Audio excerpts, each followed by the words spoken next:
Разиграни брзоспорки и гроспорки.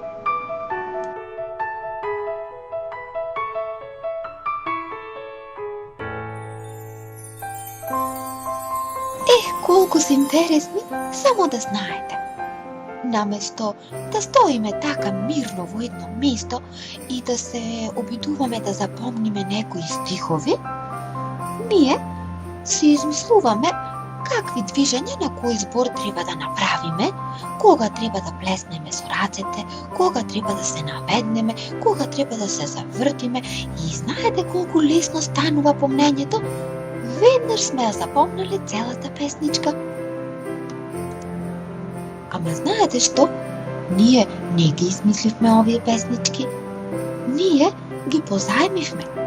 Некои, да, ќе бидат лично наши. Ние ќе се составиме, ќе си играме со зборовите. Ама некои ќе ги позајмиме, ќе ги прилагодиме, ќе ги измениме.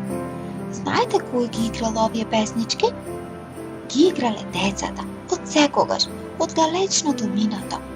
Ги играат и сега. Во различни градови и различни села се играат различно.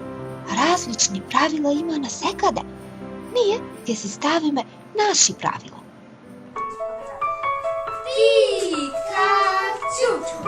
Пикачу е главен лик од цртан филм. Децата многу го сакаат.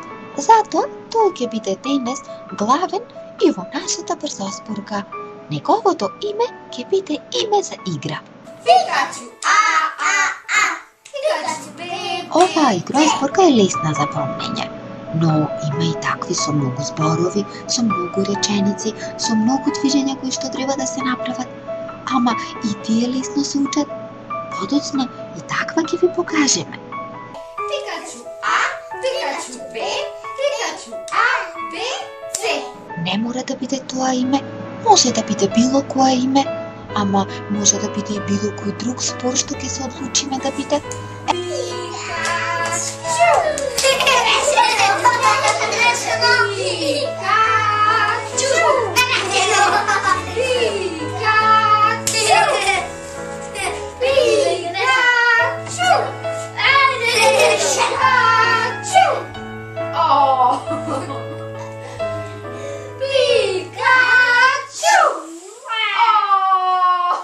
На крајот на секоја ваква разиграна игроспорка, брзоспорка, постојат правила кои што ќе треба да се почитуваат и ќе видиме кој ќе биде победник. Помалку вака да другарцијата, добра? Значи, победник. Пикачу, Пикачу, Пикачу, Б, Пикачу, Пикачу, Б, Пикачу, Пикачу, Б, Б, С. Откако ќе се запомнат зборовите и движењата, децата се надпреваруваат кој ќе успе со најголема брзина да ги каже зборовите, но и да не направи грешка во движењата. И тоа е посебно интересно во овие игри. Пикачу, Пикачу, Пикачу. Со стисната дланка покажуваме камен. Каменот може да ги скрши ножичките. Ако другарчето покажало ножички со прстињата, во тој момент каменот може да ги скрши ножичките. Листот може да го поклопи каменот, значи тоа е посилен од каменот. Но листот може да биде пресечен од ножичките, ако другото другарче во истиот момент покажало ножички.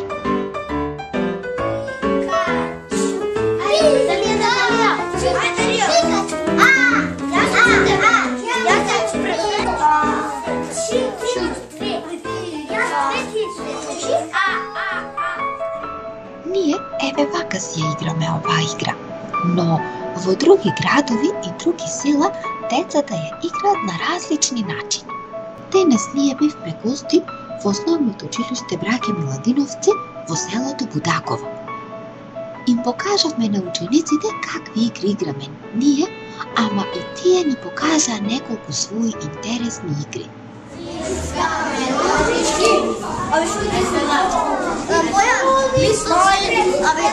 Лист, камен, ножичка. Но Много интересно. Ножички.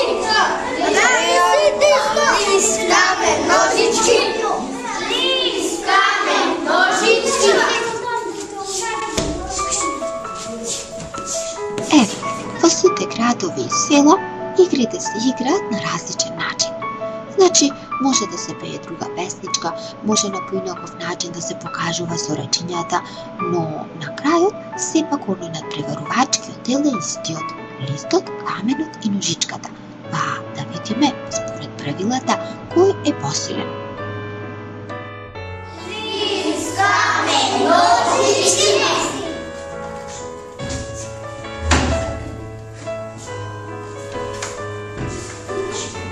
Потоа заедно научивме уште една интересна игра. Компанија весело на милјата, чедра, черпечено пловача. Еве повторно. Други зборови, ама правилата исти.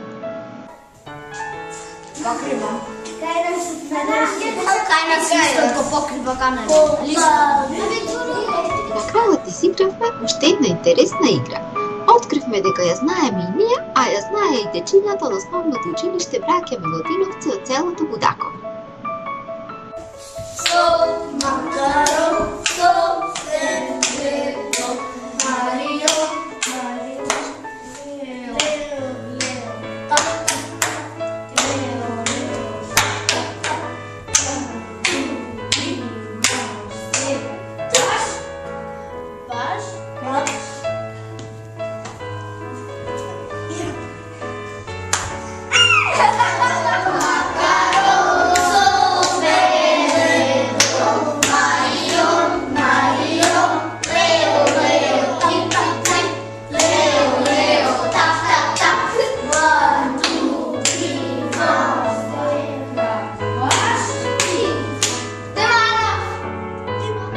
Довидување!